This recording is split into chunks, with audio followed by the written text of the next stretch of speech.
Munawar Ahmed, Mike A, Best Carpets and Interior. Welcome to my show. Welcome. Thanks for having me, Amish. I remember when I was starting my own business and I was helping out small businesses building their websites and things like that. I remember you had given us the opportunity and you gave us so much business, and I was so thrilled and so grateful for your generosity that I thought that one day when I start my own talk show, I have to bring Munawar Bhai on the call. Sure, sure. My pleasure. So I just wanted to kind of capture your story and how you establish business, because I know you're a self-made man, and your journey from. I want to know the whole story. Like, how were you able to establish yourself in the world of interior design? And as well, I've seen that you also started your construction company on the side. Yeah. How did you get into this business, and how did you become so strong and powerful? I think it's for any type of business that you want to get into it. Number one, you got to have a passion for it, and you got to have a mindset that you're not going to be a failure. So you're gonna do and take whatever it takes to be successful in that. So for that reason, I always advise any new entrepreneur person who's trying to start his business is that he starts from the beginning of that business. So let's say if you want to open up in a restaurant, you can start from dishwasher and then work a couple of months there, then work with the chef, and then work outside serving a table and bussing a table, like busboy, and then a cashier. So you know every aspect of the business. So nobody can, or any employee can hold you hostage, or any of your team member can hold you hostage, and so you should know each and every part of that business, and then from there you can start your own business. Now, do you remember what was your first job ever? Like a proper job? Proper job was that I bossed tables Really? Where? in a restaurant. Yeah, In over here? when I came into U.S. And I was offered as a dishwasher job, but I refused it. Why did you refuse? And but I bossed the table, and it's a true story that I bossed the table from 6 in the evening till 12 at night, and then I would go in to help in the kitchen for free. So you can call it that I helped the guy at nighttime to work from from 12 at night to 6 in the morning for almost 6 months. But at that time, I have learned how to be a proper chef or a cook. When you were So doing that job, did you have any big dreams of where you are today? Like, was this a vision that you were chasing, or you already knew, like, deep down inside, some of us have that dream that we're chasing, or was it no, something that opened up? at that time, as an immigrant into U.S., of course, I want to better myself and do betterment, and try to earn a bit more money. I was going into community college at that same time too. I'm talking about in 1982 or 83. So anyway, so that's how I have uh, learned to be a shorter cook and a diner, and then I went on and had my own restaurant. But then I left that business because in restaurant business you have no personal life. I was successful at it, and I bought a small restaurant at very inexpensive price. I kept it for a couple of years, and I sold it for almost 20,000 on profit within 1 year. But then I purposely left that business because all of the holidays and all of the things you always are in restaurant. So it's a very you could not have time for your family or other things. So I purposely left that business and went into floor covering and construction. No, so I know restaurant business is not an easy, it's a huge project. And were you born in a rich family that you had that capital to start off with, or how did you arrange? How did you manage going from a busboy to starting a whole full-fledged restaurant? So in that, again, you got to negotiate. You got to go if you believe in yourself that you can make it happen, and you knew the know-how. So like I told you, I knew how to cook, I know how to serve, and I know how to clean the tables. So then I needed a tool or business. So what I did is this: I went into one coffee shop, which was not doing so great, and I told the owner, "Look, I'll give you some down payment, and rest you can finance it, and I'll make a payment. If I don't make a payment, you can come and take the restaurant back. So you got nothing to lose." So with very little down payment, I was able to take over his coffee shop, and then of course I put in very hard work in there, and I changed the menu, changed the food, and within a couple of year or so, that business really started thriving, and then I went and sold that business, and I gave that money, whatever I negotiated with him. I gave him his money and kept the profits to myself. So that's how, I have started that business. And just to let my audience know, it was so difficult to get a hold of you because you're such a busy man, and that I said, you know what, give me some time at your office. And right now, if you see in the background, there's customers walking around. Actually, yeah. I've gotten Munawar bhai in my language means brother, so I always call him Munawar bhai. So I was able to get Munawar bhai's time at his showroom, and it's a beautiful showroom. In the background, I see that you've grown tremendously. So how did you from that journey at the restaurant, being a busboy, to owning a restaurant, how did you move into this interior design field? Again, this is a thing from here, from one of a friend of mine. He was a carpet installer, so I learned how to do the installation of a carpet. And if you are a good carpet installer, of course, you got to work with some carpet installers yourself, and they make good money. Matter of fact, if you're a good carpet installer, you could make at least $3,000-4,000 a week, and installing carpets and floor covering. So I did that for at least a year or two, and from there. You were installing carpets yourself? Yes. Yep. Yes. Yeah, I did that. So, like I told you in the beginning of my interview with you, that any business that you want to go into it, you need to start from the bottom. You can't come and sit up on top without knowing what's going on in the field. So, and that's how my journey started into construction and into a floor covering business.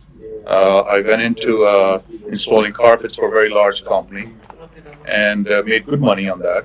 And then I purposely left that installing job and took in as a salesperson job, which I took a pay cut of almost 50-60%, because my aim was that I want to learn how to sell the carpets, or I know how to install it and I know how to do it. So let me learn how to sell it.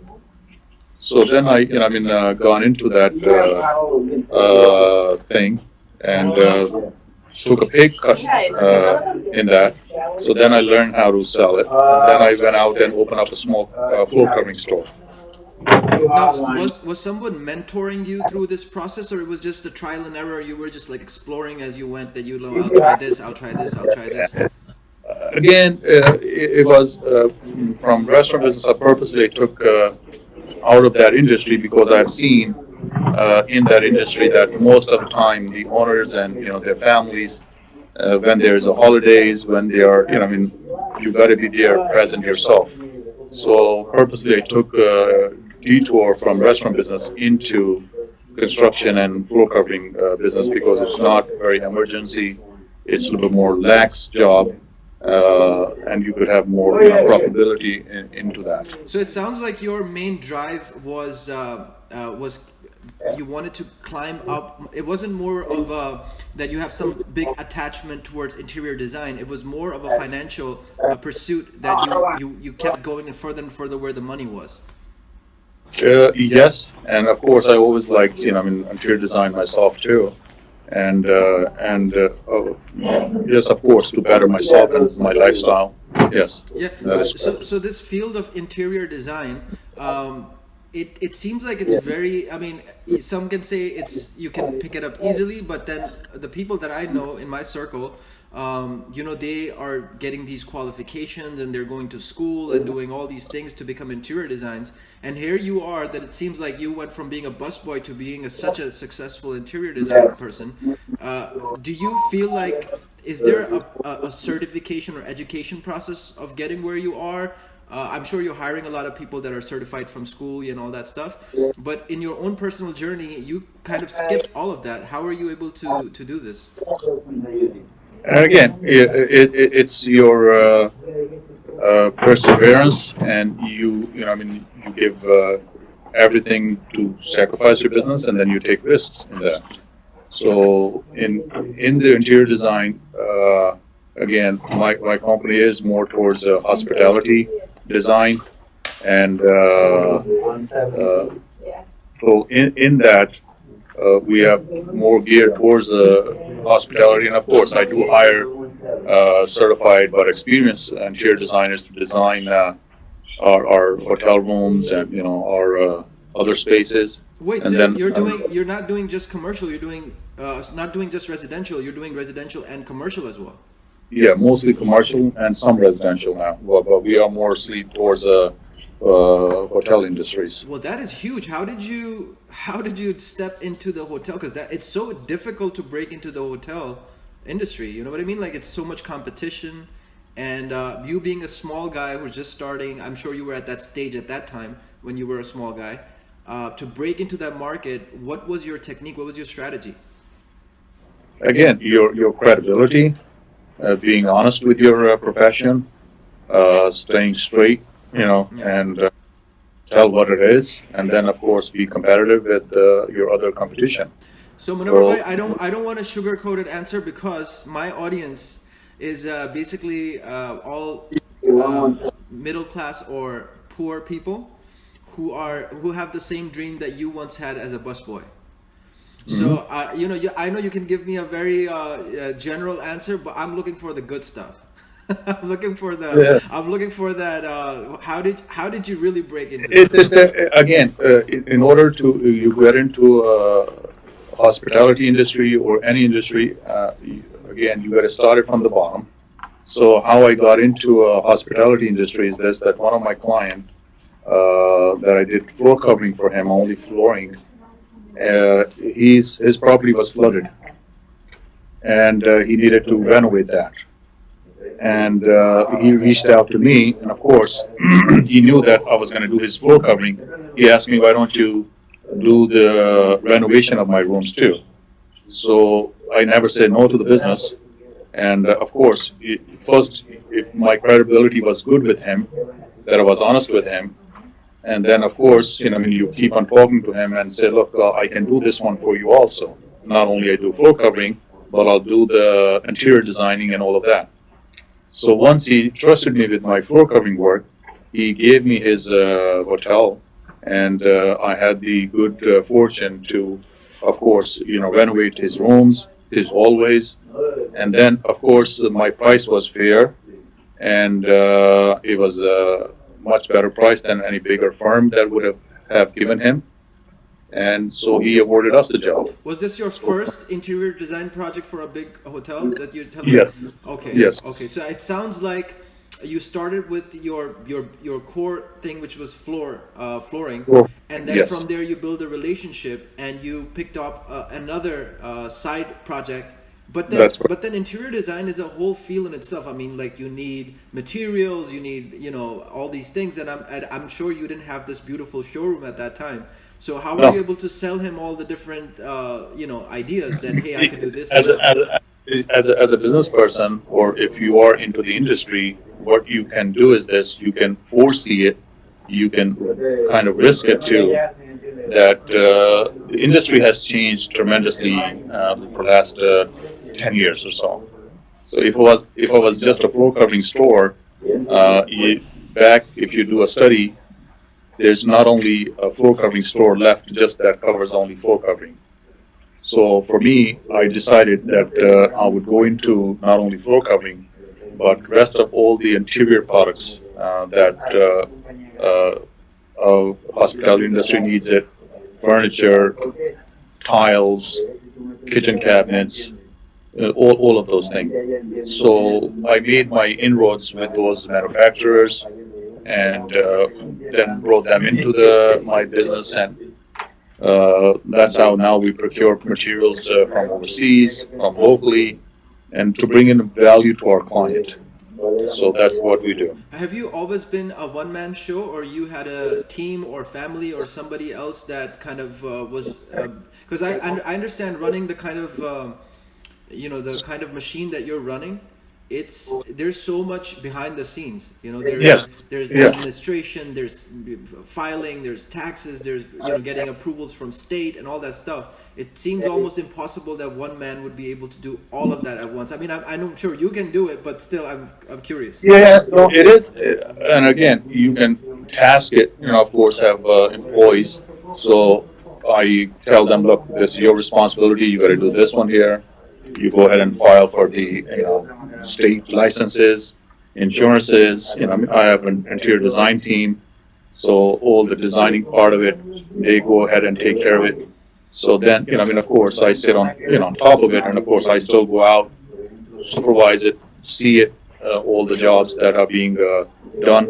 Yeah, but see, And that scaling tipping point, right? When you start to scale, it's the biggest. I feel like a breaking point for a company, because the thing is, if you don't have the capital, it's almost very difficult to hire that labor.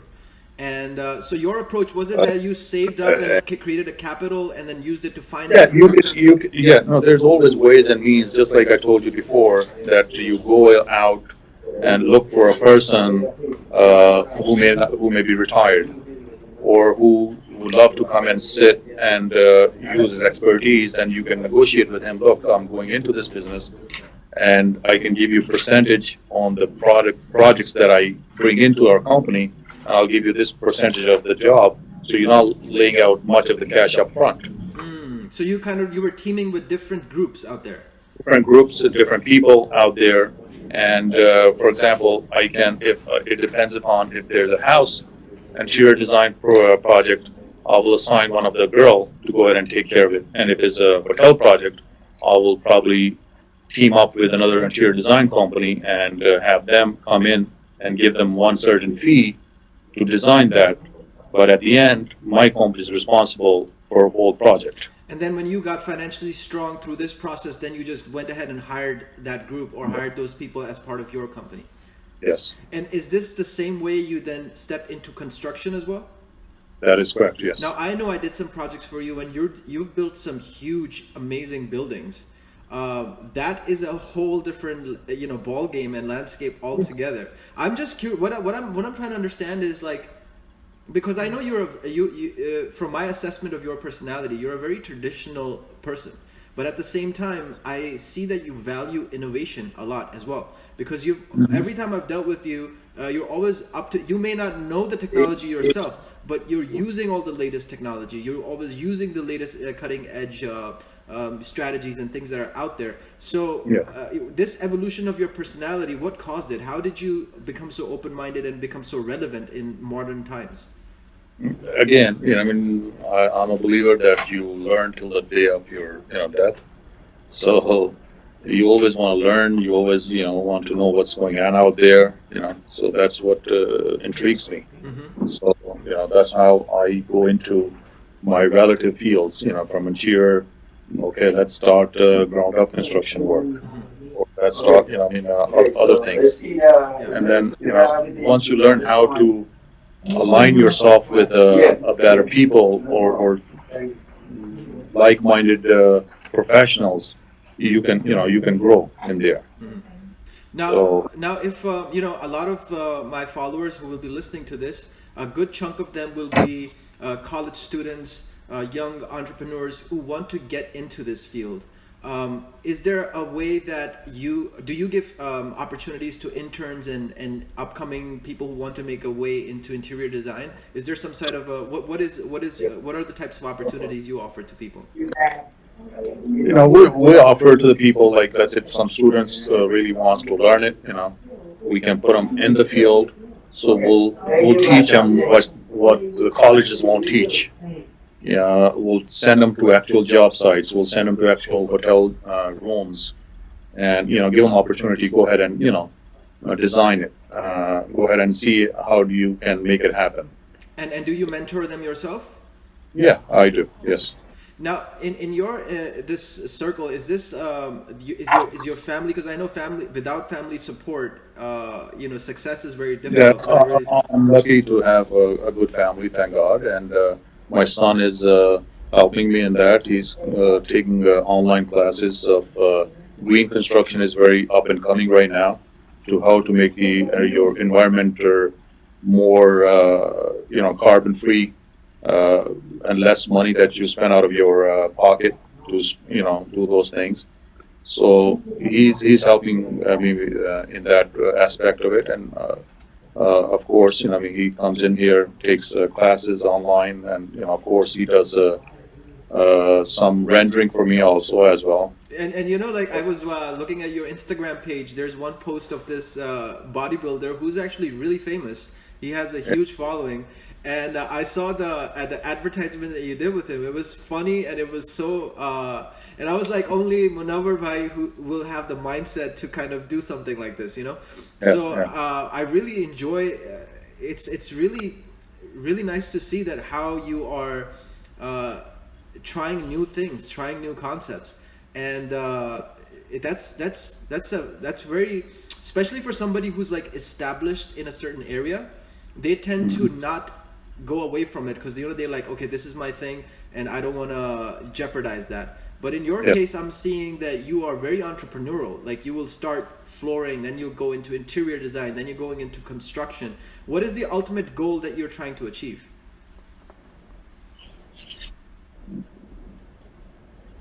To leave something good behind, and so whatever I have done, that I'm proud of it.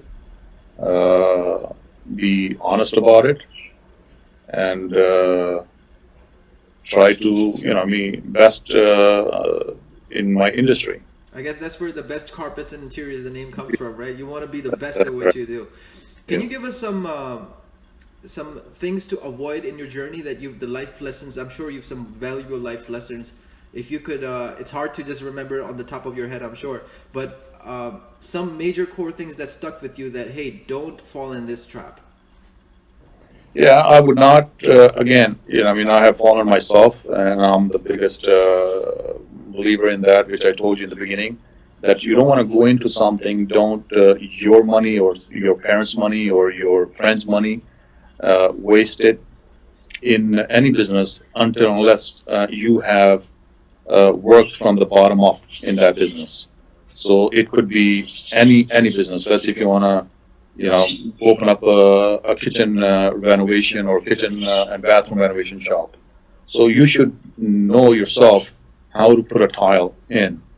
At least if you haven't done it yourself, you should go out with a tile installer on 3-4 jobs and see what it takes to be a good tile installer, or with a plumber, and see what it takes to be, what he does. I'm not saying that you yourself become a plumber, but at least you should know what is the basic things behind it. Same thing, the most expensive thing in a house, I tell to my client or anybody else, is a bathroom and a kitchen. Because that's where is your electrical, your plumbing, your rest of the thing, that's where most of the money is being spent. And if you're a homeowner, also, any improvements that you do into those areas, you will get money back, plus the use of it, if they are renovated.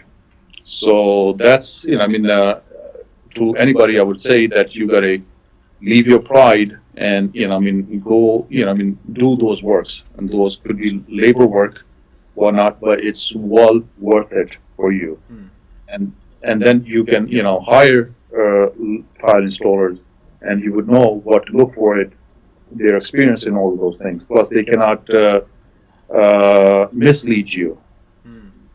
So that way you can control your spending. You know what the market rate is out there. Yeah. so nobody can come and take advantage of that. This is you have a hybrid approach. I'm into martial arts as well, right? So one of the sayings that I really liked by Bruce Lee was that it's not that person he's not afraid of the person who knows 1,000 kicks. He's afraid of the person who has thrown one kick 1,000 times. Exactly. And what I see with you is that you've got the combination of both things, because not only that you have gone into so many different fields which are kind of complementary to each other, but I feel like you've done them after you've mastered the first one.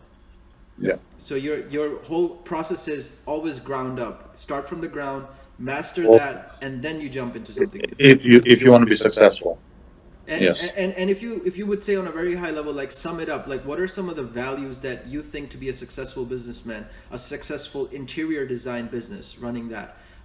What are some of the values? In any business, that you got to be, number one, be very honest about it, about your services, and treat it as if it's going into your house.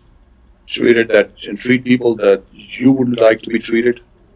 Uh, Always give them a good value for their money, and be honest about it. And you have to tell them, look, this will last you 3 years, Hmm.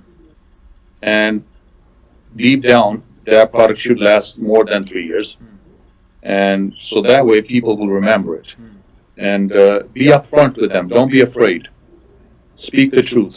And a lot of young people, especially from Asia, from our countryside, they always try to sugarcoat it, and they always try to be unhonest or whatnot. It's not the right thing to do. And in terms of interior design, what would be the specific value that you say is really? Interior design is, yes. Again, what I try to do is this. I don't try to become expert at it, because just like I told you earlier, that you go out and learn a little bit of it, but then leave it to the professional people. So let's see, if I have hired a professional interior designer, I would tell her, look, this is, I would critique her work or whatnot, and she has to, or he has to work under some interior design company, some architectural firm, and learn their experience, learn their protocols, and then apply it on the job site. I have a request for you, Munawar Bhai. If anyone comes to you with my reference, please mentor them and guide them and lead them to the right direction. Sure, definitely. Finally, I just wanted to ask you about, are there any projects that you're really excited about, anything that you're working on and you're looking forward to and you want people to know about? No, we're doing a couple of hotel renovations, and right now during the COVID situation, the travel industry and hospitality industry has got hit the most.